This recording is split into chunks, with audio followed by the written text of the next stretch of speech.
በስመ አብ ወወልድ ወመንፈስ ቅዱስ አሐዱ አምላክ አሜን።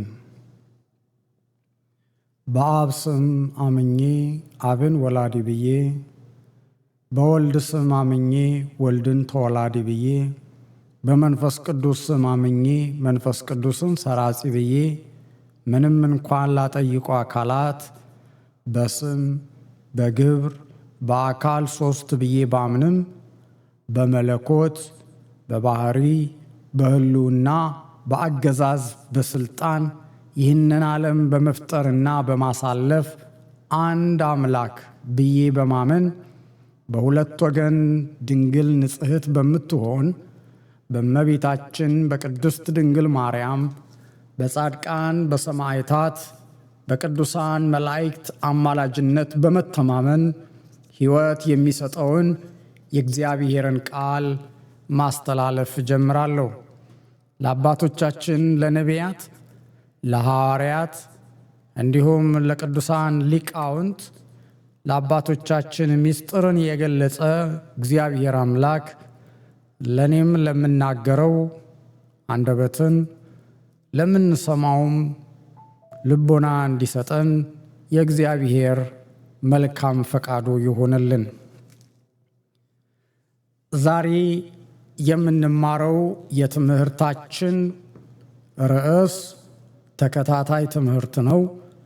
በዚህ ርዕስ ትምህርት ውስጥ የብዙዎች ጥያቄ መልስ የያዘ ትምህርት ለኦርቶዶክስ ተዋሕዶ ቤተ ክርስቲያን በአጠቃላይ በሐዋርያት መሠረት ላይ ለታነጸችው ለቅድስት ቤተ ክርስቲያን ዶግማዋ፣ መሠረቷ፣ የእምነቷ አቋም የሚገለጥበት ትምህርት ነው። ይህንን ትምህርት በሚገባ የተረዳ ሰው እምነቱን በዓለት ላይ የመሠረተ ነፋስ ማዕበል ቢመጣ የማይበግረው ጠንካራ አማኝ ያደርገዋልና ምእመናን ይህንን ትምህርት በተከታታይ ባላችሁ ሰዓት እንድትከታተሉ በዚሁ አደራ እላለሁ። የትምህርታችን ርዕስ ኢየሱስ ክርስቶስ ማን ነው የሚል ርዕስ ነው። ኢየሱስ ክርስቶስ ማን ነው? ክፍል 1 እንጀምራለን። የመዳናችን መሠረቱ የኢየሱስ ክርስቶስን ማንነት በሚገባ ማወቅ ነው። ኢየሱስ ክርስቶስን በሚገባ መጠን የማያውቅ የዘላለም ሕይወት የለውም፣ አይድንም። ኢየሱስ ክርስቶስ ማን ነው? ኢየሱስ ክርስቶስን በሚገባው መጠን የማያውቅ ክርስቲያን አይባልም። በዮሐንስ ወንጌል ምዕራፍ 17 ቁጥር 3 ላይ ጌታችን መድኃኒታችን ኢየሱስ ክርስቶስ እንዳለው እውነተኛ አምላክ ብቻ የሆንክ አንተን የላከውንም ኢየሱስ ክርስቶስን ያውቁ ዘንድ ይህች የዘላለም ሕይወት ናት። ይህንን ያለው ጌታችን መድኃኒታችን ኢየሱስ ክርስቶስ ነው። ቃሉን እደግመዋለሁ። እውነተኛ አምላክ ብቻ የሆንክ አንተ የላከውን ኢየሱስ ክርስቶስን ያውቁ ዘንድ ይህች የዘላለም ሕይወት ናት። የዘላለም ሕይወት መሠረቱ ኢየሱስ ክርስቶስን በሚገባ ማወቅ ነው። ስለዚህ ኢየሱስ ክርስቶስ ማን ነው? ከሐዋርያት ቅዱስ ጳውሎስ በሐዋርያት ሥራ ምዕራፍ 4 በቁጥር 12 ላይ መዳን በሌላ በማንም የለም እንድንበት ዘንድ የሚገባን ለሰዎች የተሰጠ ስም ከሰማይ በታች ሌላ የለም። የዓለም ሁሉ መድኃኒት መድኃኔ ዓለም ኢየሱስ ክርስቶስ ነው። ከእርሱ ውጪ በሌላ በማንም ማዳን የለም። ይህን ሐዋርያት የሰበኩት ተዋሕዶ ቤተ ክርስቲያንም በሐዋርያት መሠረት ላይ ቆማ የምታውጀው የምታስተምረው ዶግማዋ ነው። ስለዚህ የሕይወታችን መሠረት የዓለም ሁሉ መድኃኒት ከእሱ ውጪ መዳን በሌላ በማንም የለም። ስለዚህ ታላቁ የወንጌል ትምህርት ርዕስ መግቢያችን የመጽሐፍ ቅዱስ ቃል ለዚህ ርዕስ መግቢያ የሚሆነን ማቴዎስ ወንጌል ምዕራፍ 16 ከቁጥር 13 እስከ 16 ያለውን ክፍል ነው። ይሄንን አንድ ጊዜ አነበዋለሁ። እንደዚህ ይላል። ኢየሱስም ወደ ፊልጶስ ቄሳርያ አገር በደረሰ ጊዜ ደቀ መዛሙርቱን ሰዎች የሰውን ልጅ ማን እንደሆነ ይሉታል ብሎ ጠየቀ። ኢየሱስም እነርሱም አንዳንዱ መጥምቁ ዮሐንስ፣ ሌሎችም ኤልያስ፣ ሌላዎችም ኤርምያስ ወይም ከነቢያቱ አንዱ ነው ይላሉ አሉት። እርሱም እናንተስ እኔ ማን እንደሆንኩ ትላላችሁ አላቸው። ደቀ መዛሙርቱን ማለት ነው። ስምዖን ጴጥሮስም መልሶ አንተ ክርስቶስ የሕያው እግዚአብሔር ልጅ ነህ አለ። ኢየሱስም መልሶ እንዲህ አለው፣ የዮና ልጅ ስምዖን ሆይ በሰማያት ያለው አባቴ እንጂ ሥጋና ደም ይህንን አልገለጸልህምና ብፁዕ ነህ። እኔም እልሃለሁ አንተ ጴጥሮስ ነህ፣ በዚች ዓለት ላይ ቤተ ክርስቲያኔን እሠራለሁ፣ የገሃነም ደጆች አይችሏትም። የመንግሥተ ሰማያት መክፈቻ እሰጥሃለሁ፣ በምድር የምታስረው ሁሉ በሰማይ የታሰረ ይሆናል፣ በምድር የምትፈታው ሁሉ በሰማያት የተፈታ ይሆናል። ያን ጊዜ እርሱ ክርስቶስ እንደሆነ ለማንም እንዳይናገሩ ለደቀ መዛሙርቱ አዘዛቸው። ከዚያን ቀን ጀምሮ ኢየሱስ ወደ ኢየሩሳሌም ይሄድ ዘንድ ከሽማግሌዎች፣ ካህናት፣ አለቆች፣ ከጻፎች ብዙ መከራ ይቀበል ይገደል ዘንድ በሦስተኛውም ቀን ይነሣ ዘንድ እንደሚገባ ለደቀ መዛሙርቱ ይገልጥላቸው ጀመር ይላል።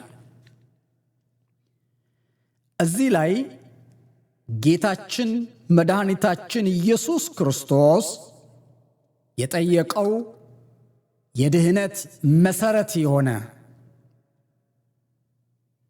ኢየሱስ ክርስቶስን በሚገባ ማወቅን ለደቀ መዛሙርቱ ጠየቀ። ሰዎች ስለ እኔ ምን ይላሉ? እናንተስ እኔን ማን ትሉኛላችሁ? ይህ የድኅነት መሠረት ጥያቄ ነው። ኢየሱስ ክርስቶስን በሚገባ ያወቀ ሰው እርሱ ብፁዕ ነው፣ እርሱ የዳነ ነው፣ እርሱ የመንግሥቱ ወራሽ ነው።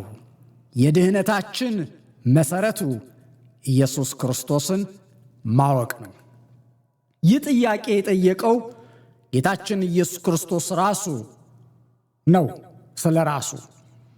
ምክንያቱም እንደነገርኳችሁ የመዳናችን መሠረት ስለሆነ የሃይማኖት ልዩነት ምንጫቸው በኢየሱስ ክርስቶስ ማንነት ላይ ነው።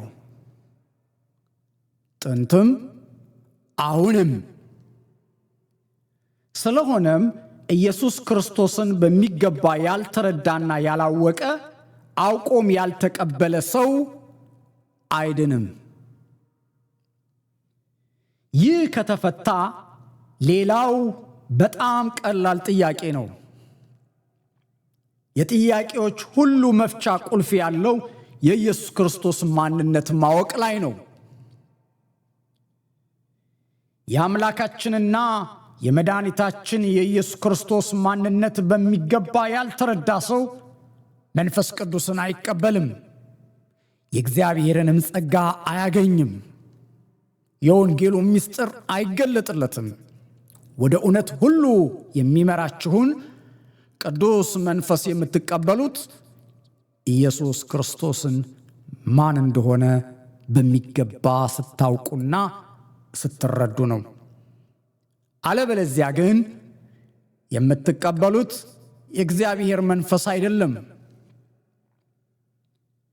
ስለዚህም ነው የዓለማችን የመድኃኒታችን የኢየሱስ ክርስቶስ ማንነት በሚገባ ያልተረዳ ሰው መንፈስ ቅዱስን አይቀበልም።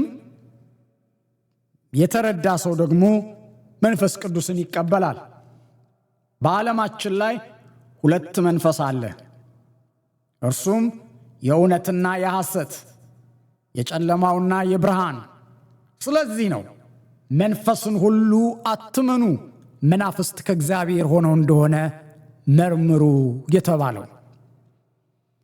በኤፌሶን ምዕራፍ 1 ከቁጥር 13 እስከ ቁጥር 14 ብርሃን ዓለም ቅዱስ ጳውሎስ ለኤፌሶን ክርስቲያኖች በላከላቸው መልእክት እንዲህ የሚል ንባብ እናገኛለን። እናንተም ደግሞ የእውነት ቃል የመዳናችሁን ወንጌል ሰምታችሁ ደግሞም በክርስቶስ አምናችሁ በተስፋው መንፈስ በመንፈስ ቅዱስ ታተማችሁ ይላል። የእውነትን ቃል እሱ ምንድነው? ኢየሱስ ክርስቶስን ማወቅ። የእውነት መንፈስ በመጣ ጊዜ እውነትን ሁሉ የሚገልጥ በመንፈስ ቅዱስ የታተመ ልብ ሲኖረን ምስጢሮች ሁሉ ይገለጣሉ። ጥያቄዎቻችንን ሁሉ ያ የተቀበልነው መንፈስ ቅዱስ መጽሐፍ ቅዱስ ስናነብ ይመራናል፣ ወደ እውነት ሁሉ ይመራናል። ነገር ግን ኢየሱስ ክርስቶስን በተሳሳተ መንገድ ከተረዳችሁ የምትቀበሉት የእውነት መንፈስ ሳይሆን የስህተት መንፈስ ነው። ያም ርኩስ መንፈስ ቅዱስ መንፈስ መስሎ ወደ ሐሰት ይመራል። ብዙዎች በዚህ ስተዋል፣ ወድቀዋል። በዮሐንስ ወንጌል ምዕራፍ 16 ቁጥር 13 ላይ እንዲህ ይላል፣ ግን እርሱ የእውነት መንፈስ በመጣ ጊዜ ወደ እውነት ሁሉ ይመራችኋል። የእውነት መንፈስ ወደ እናንተ በመጣ ጊዜ እንዴት ነው የሚመጣው? ክርስቶስን በሚገባ ስናውቀው። ኢየሱስ ክርስቶስ ማን ነው? አንተስ ኢየሱስ ክርስቶስን ማን ትለዋለህ? አንቺስ ኢየሱስ ክርስቶስን ማን ትይዋለሽ? አንዳንዶች ነቢያት፣ ከነቢያት አንዱ ኤልያስ ወይም ኤርምያስ፣ መጥምቁ ዮሐንስ በዘመኑ እንደዛ ብለው ነበር። በዚህ ዘመን ኢየሱስ ክርስቶስን ሰዎች ማን ይሉታል? አንዳንዶች አይሁድ ፈሪሳውያን ኢየሱስ ክርስቶስ አምላክ አይደለም ፍጡር ነው ይላሉ። ነቢይ ነው ይላሉ።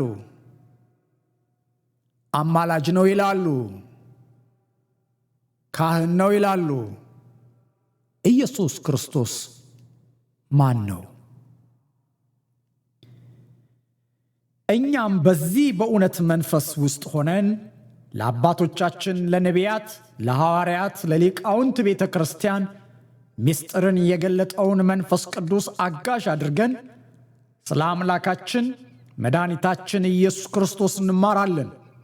የሚያስተምረን ወደ እውነት ሁሉ የሚመራን የእግዚአብሔር መንፈስ ቅዱስ ነው። ስለ ስም አጠራሩ እግዚአብሔር የተመሰገነ ይሁን። የእውነት መንፈስ የምንቀበለው ክርስቶስን በእውነት ስናውቀው ብቻ ነው። ስለዚህ ኢየሱስ ክርስቶስ ማን ነው? የኢየሱስ ክርስቶስን ማንነት ለመረዳት ለማወቅ የግድ ምስጢረ ሥላሴን ምስጢረ ሥጋዌን መረዳት የግድ ይላል። ምክንያቱም ይህንን ምስጢረ ሥላሴና ምስጢረ ሥጋዌን ያልተረዳ ሰው የኢየሱስ ክርስቶስን ማንነት መረዳት አይቻለውም። ስለዚህ ነው በመጀመሪያ ምስጢረ ሥላሴን በመቀጠል ምስጢረ ሥጋዌን እንማራለን። በዚህ ትምህርት ውስጥ የኢየሱስ ክርስቶስ ማንነትን ጎልቶ ያሳየናል። አስተውሉ።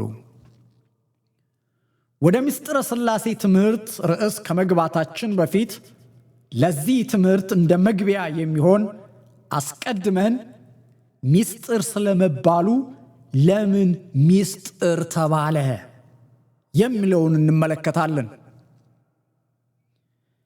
ምስጢር ለምን ተባለ?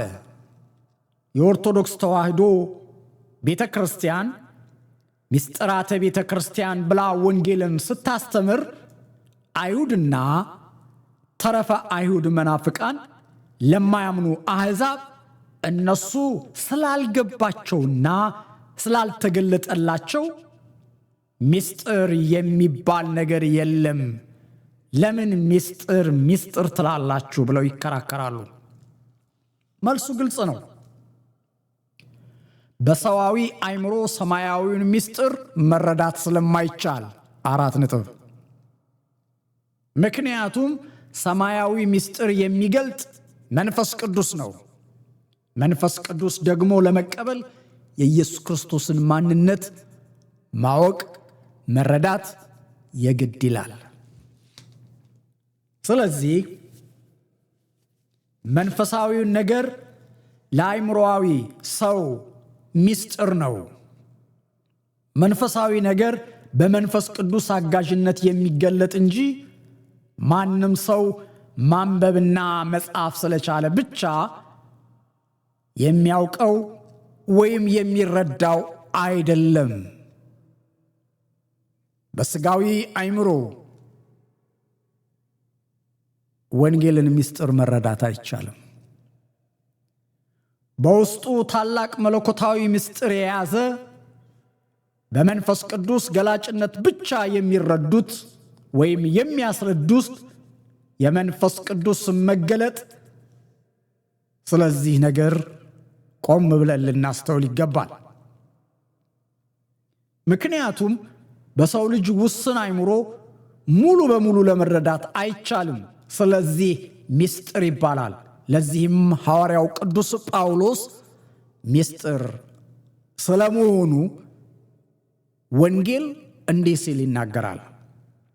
በአንደኛ ቆሮንቶስ ምዕራፍ 2 ቁጥር 14 ለፍጥረታዊ ወይም ለዓለማዊ ሰው የእግዚአብሔር መንፈስ ነገር ሞኝነት ነውና አይቀበለውም፣ በመንፈስም የሚመረመር ስለሆነ ሊያውቀው አይችልም ይላል።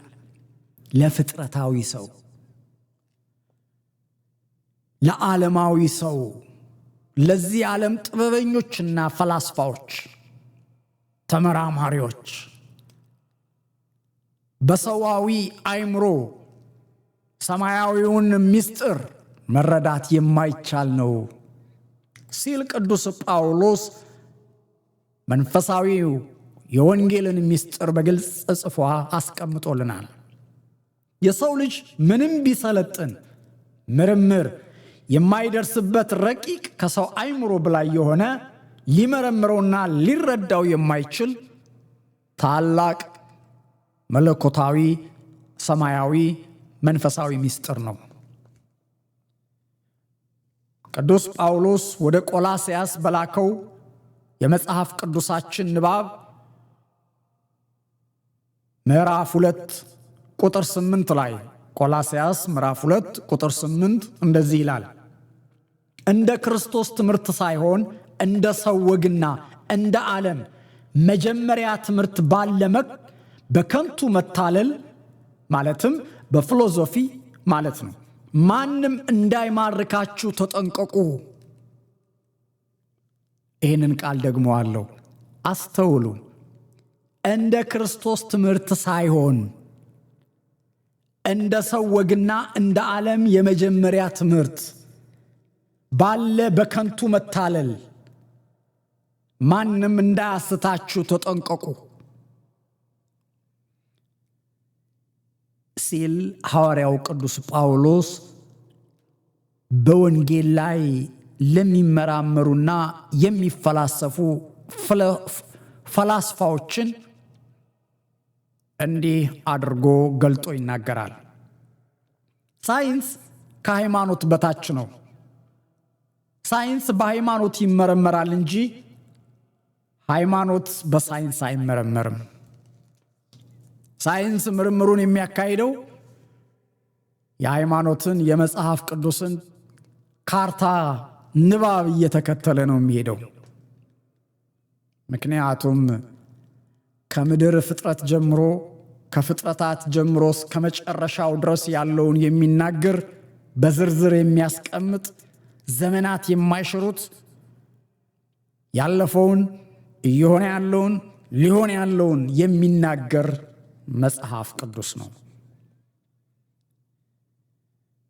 ስለዚህ የወንጌል ምስጢር ለመረዳት እምነት፣ ቅድስና፣ የመንፈስ ቅዱስ መገለጥ ያስፈልጋል። ማንም ተነስቶ ወንጌልን መስበክ አይችልም፣ ይስታል። ለምን? የእውነትን መንፈስ ስላልተቀበለ። የእውነትን መንፈስ ለመቀበል ደግሞ የኢየሱስ ክርስቶስን ማንነት በሚገባ ማወቅ መረዳት አለበት። መሰረቱ እሱ ነው። በኤፌሶን ምዕራፍ 6 ከቁጥር 19 እስከ ቁጥር 20 ስለዚህ ነገር ቅዱስ ጳውሎስ እንዲህ ይላል፣ ደግሞም የወንጌልን ምስጢር በግልጥ እንዳሳውቅ። ምስጢር የሚባል የለም ለሚሉ መናፍቃን አይሁድ መልስ የሚሆን ምት ነው ቅዱስ ጳውሎስ የተናገረው። ደግሞም የወንጌልን ምስጢር በግልጥ እንዳሳውቅ አፌን ስከፍት ቃል ይሰጠኝ ዘንድ ስለ እኔ ጸልዩ። ስለ ወንጌል በሰንሰለት የታሰርኩ መልእክተኛ ነኝና መናገር የሚገባኝን ስለ እርሱ በግልጥ እናገር ዘንድ ጸልዩልኝ። ምዕመናን፣ በዚህ አጋጣሚ አደራ ለኔም ጸልዩልኝ። እርስ አንዱ ስለ ሌላው ይጸልይ። የወንጌል ምስጢር ለወንድሞቼ መግለጥ እችል ዘንድ አንደበቴን በመክፈት ቃል ይሰጠኝ ዘንድ ስለ እኔም ስለ ራሳችሁም ስለ አገልጋዮች፣ ስለ ካህናት፣ ስለ ቤተ ክርስቲያን መሪዎች ጸልዩ። የእናንተ ጸሎት ለቅዱስ ሲኖዶስ፣ ለሊቃውንት ጉባኤ፣ ለመምህራን፣ ለካህናት የጀርባ አጥንት ነው። እንደዛ እንዳታስቡ። እንዴት በሉኝ፣ እኔ ምእመን ነኝ፣ እንዴት ለካህን ጸልያለሁ? እቤታችሁ በግላችሁ ጸልዩ።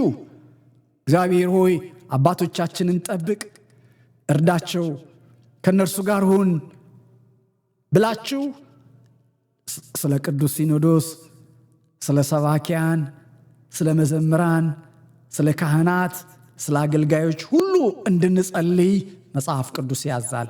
ቅዱስ ጳውሎስ ሐዋርያው ምእመናንን እኮ ነው ስለ እኔ ጸልዩ ያላቸው።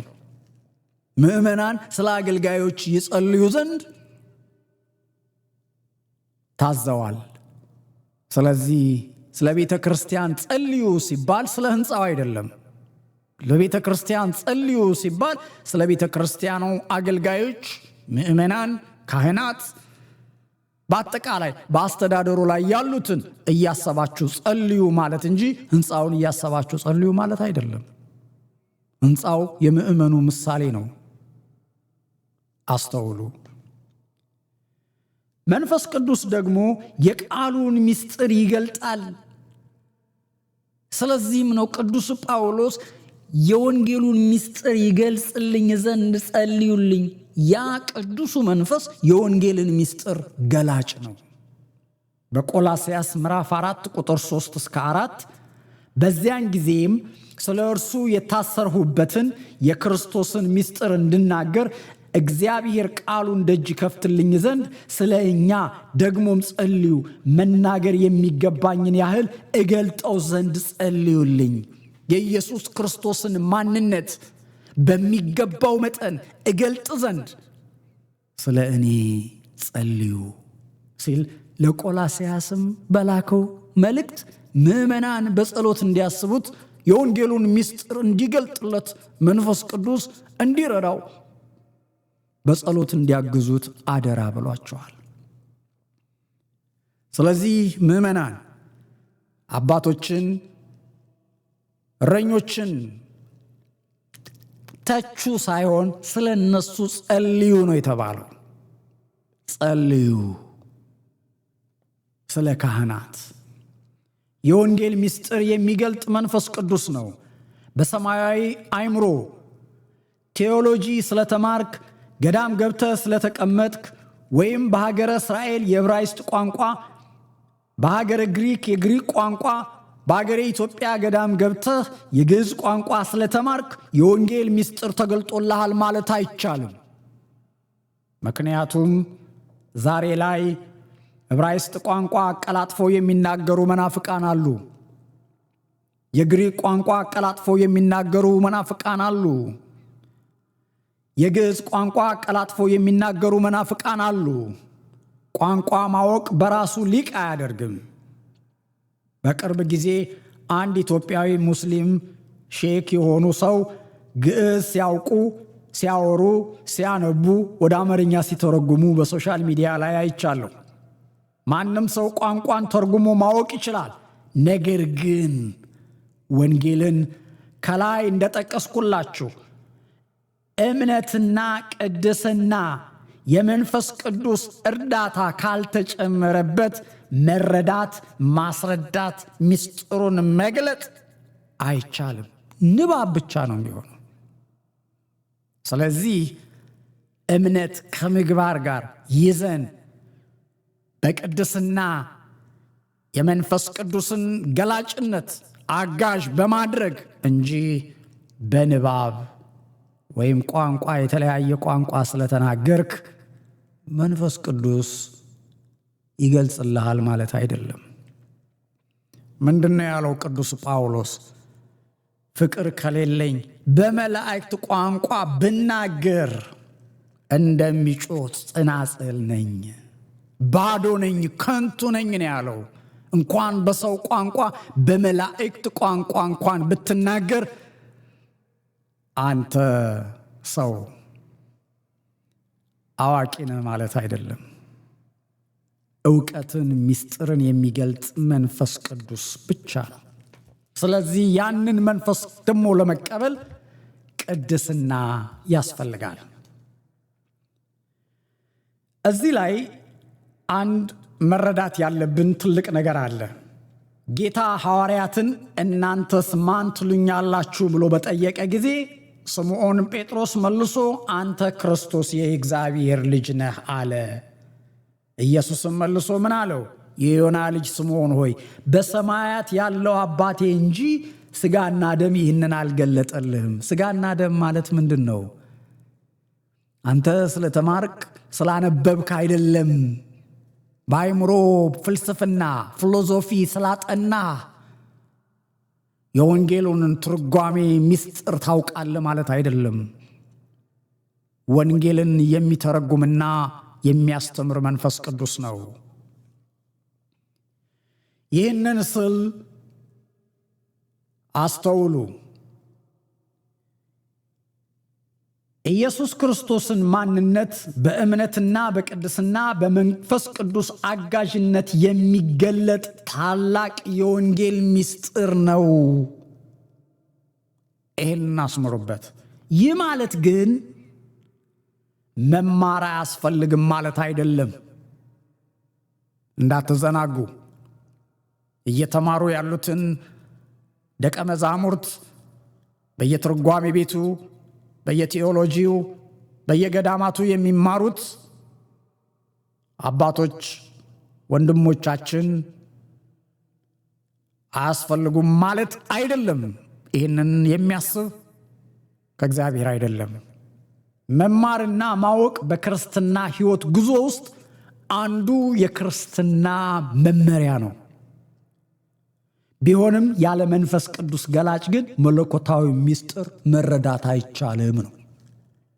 ያንን መለኮታዊ ምስጢር ለመረዳት ደግሞ እምነት፣ ምግባር፣ ቅድስና ያስፈልጋል። ያ ካልተጨመረበት የምትናገሩት ሁሉ ንፋስ ይዞት የሚሄድ ነው፣ እንደሚጮህ ጸናጽል ነው። በመላእክትም እንኳን ቋንቋ ብትናገር።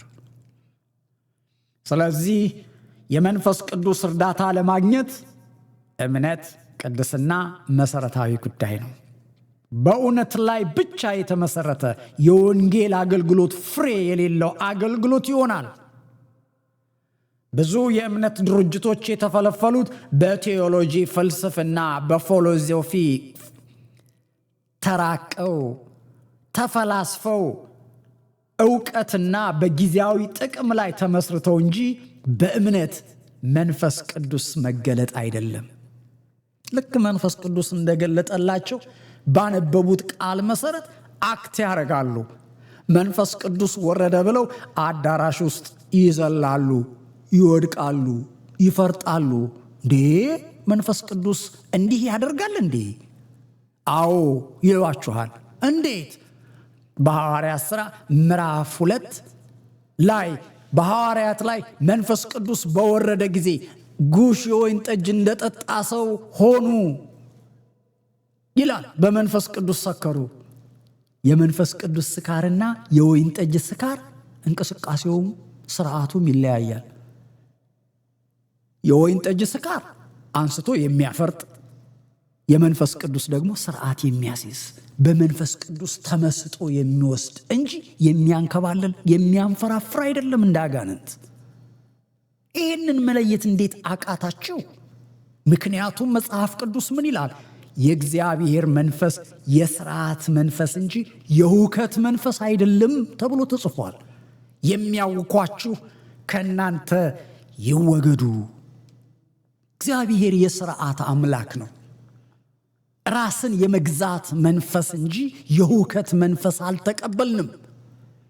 ስለዚህ በየአዳራሹ እያነበቡ በንባብ በስጋዊ ጥበብ በአይምሯቸው በፍልስፍና እንደ ጉሽ ወይን ጠጅ ጠጡ፣ እንደ ጉሽ ወይን ጠጅ እንደሰከሩ ሆኑ ሲል ቀጥታ ጥሬ በጥሬ ቃሉን ወስደው በጉሽ ወይን ጠጅ የሰከረውን የሰፈራቸውን ሰካራም አይተው ልክ እንደሱ ጉባኤ ውስጥ ይንገዳገዳሉ። አይገናኝም። ስጋና መንፈስን ለዩ፣ አስተውሉ። የማያስተውል ሕዝብ ይገለበጣል። ይህ ከመንፈስ ቅዱስ አይደለምና። ስለዚህ ነው ሐዋርያዊት የሆነችው ቅድስት ኦርቶዶክስ ተዋሕዶ ቤተ ክርስቲያን ምስጢራተ ቤተ ክርስቲያንን በመንፈስ ቅዱስ ገላጭነት እንጂ በሰው አእምሮና ፍልስፍና ዕውቀት መረዳት የማይቻል ነው ብላ ምስጢረ ሥላሴ፣ ምስጢረ ሥጋዊ፣ አምስቱ አማደ ምስጢር፣ ሰባቱ ምስጢራት የቤተ ክርስቲያን እያለች የምታስተምረው መንፈስ ቅዱስ የሚገልጠው ለዓለም የተሰወረ ስለሆነ ነው። ነቢዩ ዳንኤል በምዕራፍ 2 ቁጥር 22 ላይ እንደዚህ ይላል ስለ መንፈስ ቅዱስ ምስጢር ገላጭነት። ትንቢተ ዳንኤል ምዕራፍ 2 ቁጥር 22 እርሱም የጠለቀውንና የተሰወረውን ምስጢር ይገልጣል፣ በጨለማ ያለውን ያውቃል፣ ብርሃንም ከእርሱ ጋር ይኖራል ይላል። የተሰወረውን የሚገልጥ ጨለማ ውስጥ ያለውን የሚያውቅ እሱ ማን ነው? መንፈስ ቅዱስ።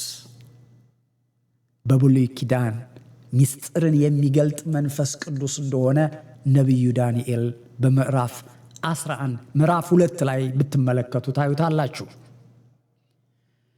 እንደዚሁም ነቢዩ ኢሳይያስ የእግዚአብሔር መንፈስ የጥበብና የማስተዋል መንፈስ፣ የምክርና የኃይል መንፈስ፣ የእውቀትና እግዚአብሔርን የመፍራት መንፈስ ያርፍበታል። የእግዚአብሔር መንፈስ ማለት ጥበብን፣ ማስተዋልን፣ ምክርን፣ ኃይልን፣ ዕውቀትን የሚገልጥ ማን ነው አለ ነቢዩ ኢሳይያስ? መንፈስ ቅዱስ ነው። ያንን መንፈስ ቅዱስ የምንቀበለው እግዚአብሔርን በማወቅ ነው። ያውቀነው ስንቀርበው እርሱ ይቀርበናል። በአንደኛ ቆሮንቶስ ምዕራፍ 2 ቁጥር 10 እስከ 11 ለእኛ ግን እግዚአብሔር በመንፈሱ በኩል ገለጠልን። መንፈስ የእግዚአብሔርን ጥልቅ ሳይቀር ሁሉን ይመረምራል፣ እንዲሁም ከእግዚአብሔር መንፈስ በቀር ለእግዚአብሔር ያለውን ማንም አያውቅም። የጠለቀውን ምስጢርን ሁሉ የሚገልጥ ኢየሱስ ክርስቶስን በማወቅ በሚሰጠን መንፈስ ቅዱስ ነው። ዮሐንስ 14 ቁጥር 26 አብ በስሜ የሚልከው ግን አጽናኙ መንፈስ ቅዱስ እርሱ ሁሉን ያስተምራችኋል፣ እኔም የነገርኳችሁን ሁሉ ያሳስባችኋል። የእውነት መንፈስ በመጣ ጊዜ ምን ያደርጋችኋል? ያስተምራችኋል። አስተውሉ፣ መንፈስን ሁሉ መርምሩ፣ መናፍስት ከእግዚአብሔር ሆነው እንደሆነና እንዳልሆነ መርምሩ። የእግዚአብሔር መንፈስ የሰላም፣ የፍቅር፣ የህብረት፣ ራስን የመግዛት መንፈስ ነው። የአጋንንት መንፈስ ደግሞ ተመልከቱ፣ በየጸበሉ በየጠንቋይ ቤቱ እንዴት እንደሚፈራገጡ። አጋንንት እንደዛ እንጂ መንፈስ ቅዱስ እንደዛ አያረግም። አንዳንዶች እጅግ በጣም ያሳፍራል። ዲያብሎስ በዚህ ዘመን እንዴት በወንድሞቻችን ላይ እንደሰለጠነ እንዴ! ካራቴ ማታለው ጫማቸውን እግራቸውን አንስተው እንዴት አይነት አክት እንደሚያደርጉ ሎቱ ስብዓት። እግዚአብሔር ወንድሞቻችንን ከዚህ ርኩስ መንፈስ ይመልስልን። በማቴዎስ ወንጌል ምዕራፍ 13 ቁጥር 11 የመንግሥተ ሰማያት ምስጢር ክርስቶስ ለደቀ መዛሙርቱ ለናንተ የመንግሥተ ሰማያት ምስጢር ማወቅ ተሰጥቷችኋል ይላቸዋል። የመንግሥተ ሰማያትን ምስጢር ነው። ምስጢር ለዚህ ነው ቤተ ክርስቲያን ምስጢረ ሥላሴ፣ ምስጢረ ጥምቀት፣ ምስጢረ ቁርባን፣ ምስጢረ ትንሣኤ ሙታን የሚያስተምሩ። ኤፌሶን ምዕራፍ 1 ቁጥር 17 የክብር አባት ጌታችን ኢየሱስ ክርስቶስ አምላክ እርሱን በማወቅ በጥበብና የመገለጥ መንፈስ እንዲሰጣችሁ እለምናለሁ። የመገለጥ መንፈስ፣ እውነትን የመረዳት መንፈስ እንዲሰጣችሁ ጸልያለሁ ሲል ቅዱስ ጳውሎስ ለኤፌሶን ክርስቲያኖች አሳስቧቸዋል። ስለዚህ በዚህ ቃል ማስረጃ መሰረት ያለ መንፈስ ቅዱስ ገላጭነት የወንጌልን ምስጢር ለመረዳት እምነት፣ ቅድስና፣ ምግባር ያስፈልጋል። ስለዚህ በነቢያትና በሐዋርያት መሰረት ላይ መቆም፣ በፍጹም ልብህ በፍጹም ኃይልህ ሃይማኖትህን መጠበቅ፣ እንደ እግዚአብሔር ቃል በቅድስና መኖርን መልመድ፣ እነዚህን መሰረታዊ ጉዳዮች ላይ ትኩረት ከሰጠን የወንጌል ምስጢር ይገለጥልናል። መለኮታዊው ምስጢር በሚገባን መረዳት በሚገባን መጠን እንረዳለን። ለዚህም ነው ቅዱስ ጳውሎስ በሃይማኖት ብትኖሩ ራሳችሁን መርምሩ፣ ራሳችሁን ፈትኑ፣ ወይስ ምናልባት የማትበቁ ባትሆኑ ኢየሱስ ክርስቶስ በእናንተ ውስጥ እንዳለ አታውቁምን? በሃይማኖት ብትኖሩ ራሳችሁን መርምሩ። ሃይማኖት አያድንም፣ አያስፈልግም የሚሉ ሰዎች ከዚህ እምነት ውጪ ናቸው። ከሐዋርያት እምነት ውጪ ናቸው። በሃይማኖት ብትኖሩ ራሳችሁን መርምሩ፣ ራሳችሁን ፈትኑ። ምናልባት ለሃይማኖት ብቁ ላትሆኑ ትችላላችሁ። ሃይማኖትን የሚቃወሙ ለሃይማኖት ብቁ ያልሆኑ ሰዎች ናቸው። ቅዱስ ጳውሎስ ነው ያለው በሁለተኛ ቆሮንቶስ ምዕራፍ 13 ቁጥር 5 ላይ አንብቡት። ሰው እምነትና ቅድስና የሌለው የወንጌል ምስጢር መረዳት መግለጥም አይችልም። በቀላሉ በሰይጣን ትዕቢት ወጥመድ ተጠልፎ ወደ ከንቱ ዓለም ፍልስፍና ወደ ኑፋቄ ትምህርት ይወስደዋል። ብዙዎች በተለያየ ዕውቀት ደረጃ ላይ የነበሩ የቤተ ክርስቲያን ሊቃውንት በዕውቀት ታቤው በእምነት ተሰናክለው መሠረታቸውን ለቀው ጠፍተዋል። ዕውቀታቸውና ፍልስፍናቸው አላዳናቸውም። ዕውቀትና ፍልስፍና ማያድንም። በቆሮንቶስ አንደኛ ቆሮንቶስ ምዕራፍ 1 ቁጥር 18 እስከ 23 የመስቀሉ ቃል ለሚጠፉት ሞኝነት፣ ለእኛ ለምንድን የእግዚአብሔር ኃይል ነው። የጥበበኞችን ጥበብ አጠፋለሁ፣ የአስተዋዮችንም ማስተዋል እጥላለሁ ተብሎ ተጽፏል። ጥበበኛ የታለ? ጸሐፊ የታለ? የዚህ ዓለም መርማሪ የታለ? እግዚአብሔር የዚህን ዓለም ጥበብ ሞኝነት እንዲሆን አላደረገምን? በእግዚአብሔር ጥበብ ምክንያት ዓለም በእግዚአብሔር በጥበቧ ስላላወቀች በስብከት ሞኝነት ያላመኑትን ሊያድን የእግዚአብሔር በጎ ፈቃድ ሆኗል። መቼም አይሁድ ምልክትን ይለምናሉ፣ የግሪክ ሰዎች ጥበብን ይሻሉ። እኛ ግን የተሰቀለውን ክርስቶስን ሰብካለን። ይህም ለአይሁድ መሰናከያ፣ ለአሕዛብ ሞኝነት፣ ለእኛ ለምናምን የዘላለም ሕይወት ነው። ይሄ ነው እውነቱ። ስለዚህ ቅዱሳን አባቶቻችን በእምነት በቅድስና ሆነው ሐዋርያዊት በቅዱስ ሲኖዶሳቸው ሊቃውንት በጉባኤያቸው ያስተማሩንን ቅዱስ ወንጌል ትምህርት በእነርሱ እምነትና መሠረት ላይ ሆነን ይህንን እውነት እንመሰክራለን፣ እንናገራለን፣ እናውጃለን። ለማጠቃለል ምስጢር የሚሆነው ለማያምኑ አሕዛብ፣ ንስሐ ለማይገቡ ኃጥአን፣ ለሚጠራጠሩ መናፍቃን የወንጌሉ ነገር ምስጢር ነው። ለእኛ ለምናምን በመንፈሱ የተገለጠ ሕያው ብርሃን ነው። ስለዚህ ይህንን ቅዱስ ወንጌል ምስጢር ለመረዳት ፍጹም እምነትና ቅድስና መሠረታዊ ጉዳይ ነው። በኦርቶዶክስ ተዋሕዶ አስተምህሮት መሠረት ምስጢረ ቤተ ክርስቲያን ተብለው ተለይተው የሚሰጡ የደቀ መዛሙርት ትምህርቶች አሉ። እነሱ ዝርዝራቸውን ምን እንደሚሆኑ ምን እንደሆኑ በሚቀጥለው ትምህርታችን ላይ እናያለን። ለዛሬ እዚህ ላይ ይበቃናል። በሚቀጥለው ትምህርታችን ኢየሱስ ክርስቶስ ማን ነው ወደሚለው ትምህርት ቀጥታ እንገባለን። እግዚአብሔር አምላክ ቃሉን ምስጢሩን እንዲገልጽልን በተማርነውና በተረዳነው ዕውቀት በእምነትና በቅድስና እንድንኖር እግዚአብሔር አምላክ ይርዳን። የጠፉትን ወንድሞቻችንን እና እህቶቻችንን እግዚአብሔር አምላክ በፍቅር ወደ ቤቱ ይመልስልን። ለሁላችንም ማስተዋልን ይስጠን። ለዓለማችን፣ ለምድራችን፣ ለሀገራችን ሁሉ ሰላሙን ያድልልን። የሰማነውን በልቦናችን ያሳድር። ወገባችሁ የታጠቀ መብራታችሁ በዓለሙ ሁሉ የበራ ይሁን። አሜን። ወስብሐት ለእግዚአብሔር።